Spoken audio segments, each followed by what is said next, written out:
Well, hi, everyone. Thanks again. Thanks for having me back. I think I was here 3 years ago to kind of kick off this project, which is the Fox River Basin TMDL. And today I want to give you an update on the project. Happy to say we are getting very close.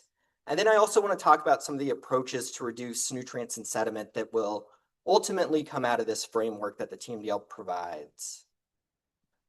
So there's a lot to cover. First thing is I just want to remind what a TMDL is, why we're developing it, give you an update on the status of the TMDL, and then what I really want to focus in on is implementation to achieve the goals that are outlined in the TMDL. So what is a TMDL and why are we developing one? Very simply, a total maximum daily load, or TMDL, is the maximum amount of a specific pollutant that a water body can receive while still achieving water quality standards. And when we talk about TMDLs, it's kind of confusing because this is the definition of a TMDL. We also refer to the TMDL as the overall project, but this is ultimately what we're getting at, is quantifying this maximum amount. And it's broken up, the TMDL itself, into load allocation and waste load allocations. This essentially is our non-point sources and our point sources. And then TMDLs, you'll see, are based on models. We have to incorporate this margin of safety because models are imperfect. Watersheds are complex. So why do we do these? TMDL development and implementation is part of the Clean Water Act, which is federal law established in 1972, amended in 1977. So this is under the EPA's purview. We have a system called cooperative federalism where essentially EPA delegates the authority to develop these to the states. So Wisconsin, we are responsible for developing these TMDLs. EPA will approve them. If we don't do the TMDLs, EPA has to do them, and that's not in anyone's best interest. So that's why this lives with the Department of Natural Resources. And the ultimate goal of the Clean Water Act is fishable, swimmable waters. So for this project, the Fox, Illinois TMDL Basin, we call it the Fox, Illinois TMDL. It actually encompasses these 7 unique watersheds. So obviously what we're concerned about here today is the Fox River, but this project also encompasses the Des Plaines River, Nipperson Creek, North Lake, Channel Lake, and North Mill Creek. And North Mill Creek, all this extends into Illinois, but I know there's been a lot of work done on North Mill Creek, kind of collaboration across the border. So where this is also a why, we have impairments within the Fox River TMDL Basin. The biggest phosphorus impairments we have are along the entire main stem of the Fox River. The White River is also impaired for phosphorus, Sugar Creek, the Des Plaines River. And we also have some TSS impairments. So this is really driving the why behind the project, as well as we've identified these impairments, we need to address them. The tool to address them is the TMDL. So to give you a quick update, a reminder of what the development process looks like and where we're at. So TMDL development starts with monitoring. This was done in 2020 to 2022. My colleague who's around here, Rachel Saber, really spearheaded this effort. The next step is conceptualization. This was alluded to earlier in one of the previous presentations, but it's just understanding what's happening on the watershed itself. This was done a lot in partnership with the county conservationists of Racine, Kenosha, Walworth, and Waukesha counties. They really helped us grasp what was happening on the landscape. So the modeling piece, this was kind of a unique project. Usually we work with some consultants to develop the model, but this time we did all of the modeling in-house. But as we went through the modeling process, we relied a lot on some of the stakeholders, some of our partners, some of our consultants to really help us get to a product that is really what I think is a very, very solid model. The next step of the TMDL process is allocations. So this is understanding where our baseline is right now, how much phosphorus and sediment is entering the waters, discovering how much the water bodies can receive, which is the TMDL, and then determining how to reduce the total phosphorus and total suspended solids as far as percent reductions. So for implementation, this is what we have. This is what I want to really focus on, is how do we implement these TMDLs? We know what we need to reduce. how do we actually get there? Currently, we're on the allocations phase. So this is just where we're about ready to release the report here. Allocations are, again, determining how much we need to reduce phosphorus and sediment. I'm going to move ahead because I know we're running a little bit behind. This is big picture.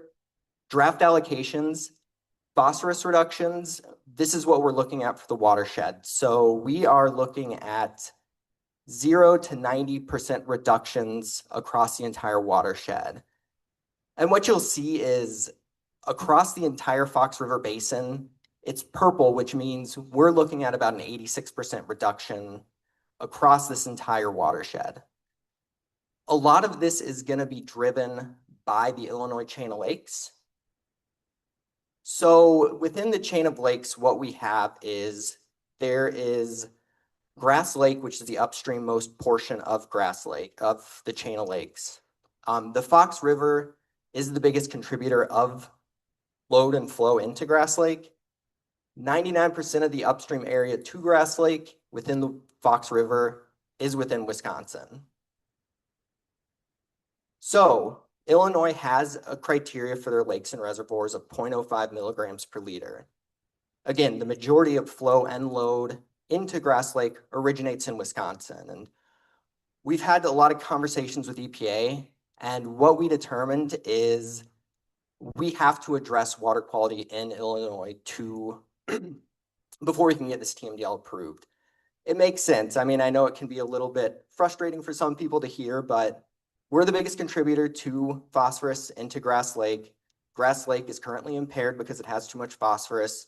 Wisconsin has an obligation to reduce our phosphorus inputs so Grass Lake can meet its water quality criteria. And I really want to highlight this. So as I mentioned, we're on the allocations phase of this project. On April 8th, we are going to have a webinar to discuss these draft allocations and release the TMDL report. So we've had a series of these webinars. I don't know if any of you have attended them. They're all on our website, the FOXIL TMDL website, which is shown here. The draft allocations, so this is always we go back and forth about how to actually release these. Draft allocations themselves, the allocations are what we submit to EPA to get approval. We will be releasing this along with a draft version of the final TMDL report. This gets a little tricky. This is very much a draft product. So what I'll be presenting on April 8th is kind of our first cut at these allocations. We will accept comments from everyone. We will really incorporate those comments. So you'll see this draft TMDL report. The report is not finished. It is still very much in a draft form. So don't think that like, oh, you've already done all this work. You're not even going to really care what we say. Like, that's not the case at all. We really, really want to hear from you all about what you think about the projects, any thoughts you have about the methodologies we used. All right, so this is where I really want to spend most of my time. We have, after the allocations process, is this implementation process. The implementation is really why we are doing these TMDLs. The TMDL provides a framework for what needs to be done on the implementation side, but the implementation is really what we are after. So for permanent sources, our implementation, we have a pretty standard, easy to follow framework. Wastewater facilities, they have permits that are existing. From the TMDL, we will determine a specific load that is in these permits. And it's easy to just take what's from the TMDL, put it in the permits. Pretty straightforward. We have very specific guidance on this. MS4 permits can get a little bit more complicated just the way they're calculated. But again, we have a very prescriptive process in how we will incorporate the TMDL into this MS4 permitted system. So agriculture gets a little bit more confusing. So we know what the land cover looks like. We develop our watershed model, which is a SWAT plus model. From that model, we have the allocation, our total maximum daily load. And this table shows you what we submit to EPA for approval. So in Reach 110, which is this subbasin shown, we will say we've known from our modeling, from the SWAP model, that the total phosphorus allocation for agricultural lands in this subbasin is 358 pounds of phosphorus per year. What does that mean? It's really unclear. It's really difficult to implement that because it's really nebulous. It doesn't make a lot of sense. But luckily, this has been alluded to in some of the previous talks, we have this really great nutrient management planning software within Wisconsin called SNAP Plus. This is developed by the Department of Soil and Environmental Sciences within Wisconsin at the University of Wisconsin. UW Extension has a lot of work with it. Wisconsin DNR works very closely with UW in the development of this. And what SNAP Plus can do is it allows us to calculate and quantify phosphorus and soil loss from the landscape, from these agricultural fields.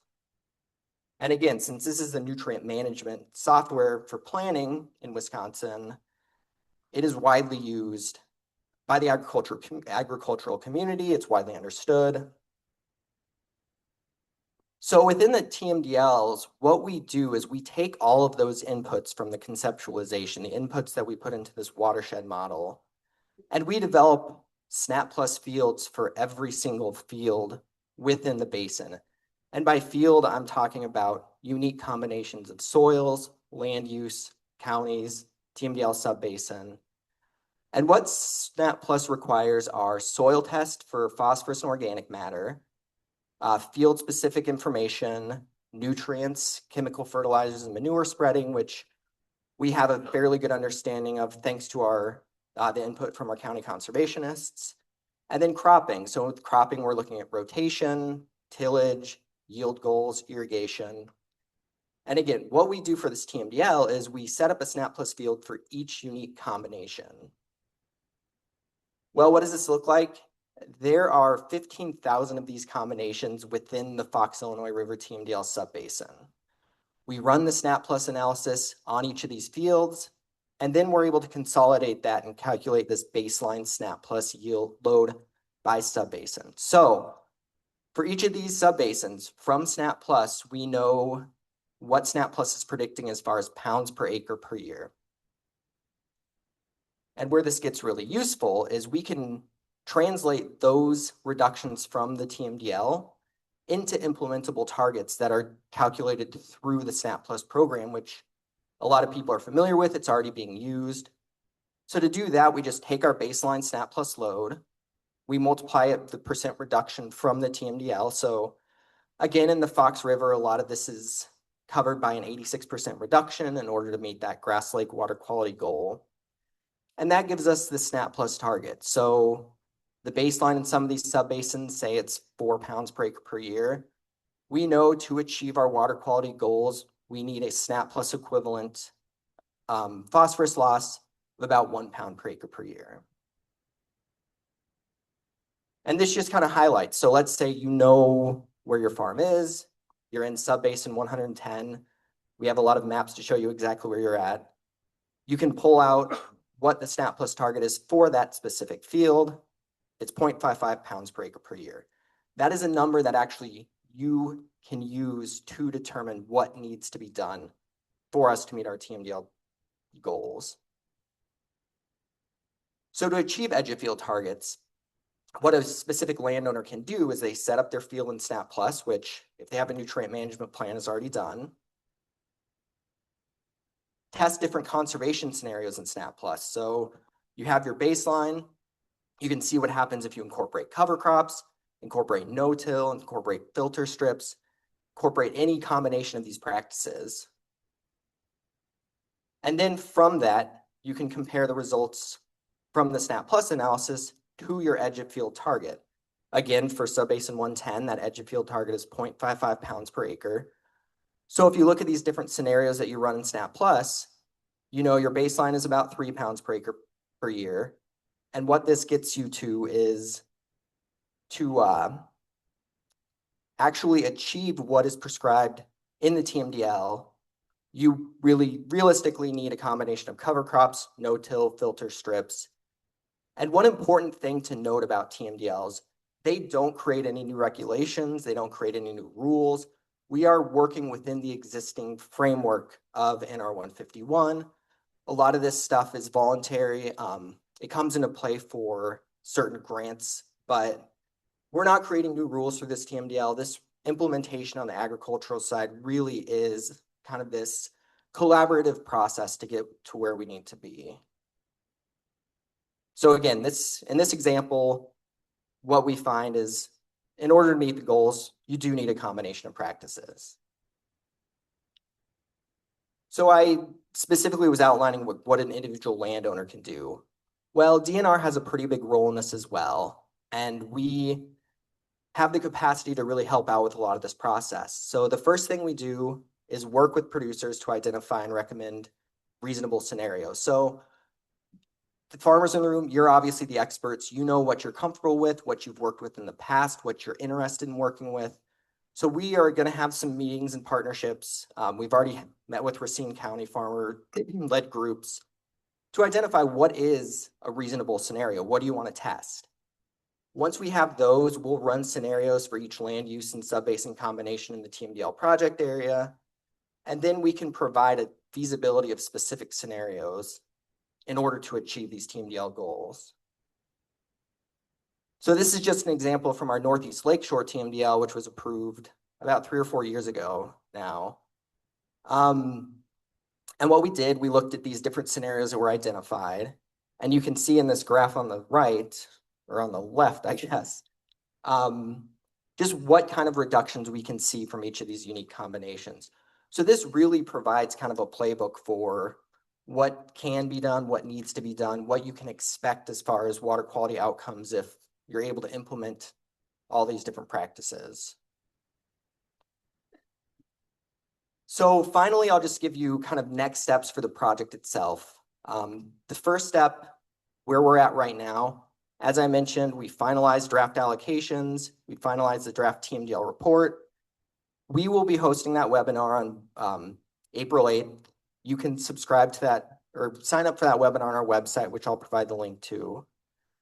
Once we host that webinar, we'll have a public input period. So you will have some time to review the report, digest what was presented in the webinar, reach out to us and let us know what you think, what your comments are.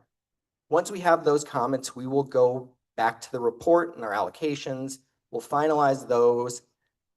This will probably in early to midsummer, after we incorporate those comments, we will release a final version of the report, issue that for public notice. And then once that's public notice, there will be a 30-day comment period. So if there's any additional questions about the changes we made, that will be available. And then once that comment period closes, we will do a final version of the report, submit that to EPA, and then EPA has 30 days to approve the report once we submit it to them. So all told, we're looking at TMDL approval, ideally, probably late fall of 2026. And again, I'll end with just this plug for this April 8th webinar that we'll be hosting. It'll be occurring online through Zoom at 1:30 on April 8th. Here's a link to our websites. We have a lot of reports that have been developed throughout this process posted on our website. Recordings of previous webinars are also on the website. And then a subscription to our GovDelivery email list, there's a link for that as well. So if you want to be updated on the final steps of this project, sign up for our GovDelivery site, or just attend this webinar on April 8th. Really highly recommend that. And I think that wraps it up. We can all go to lunch now, but here's my contact information. I will be around all day, so if you have any questions, feel free to come up and ask me.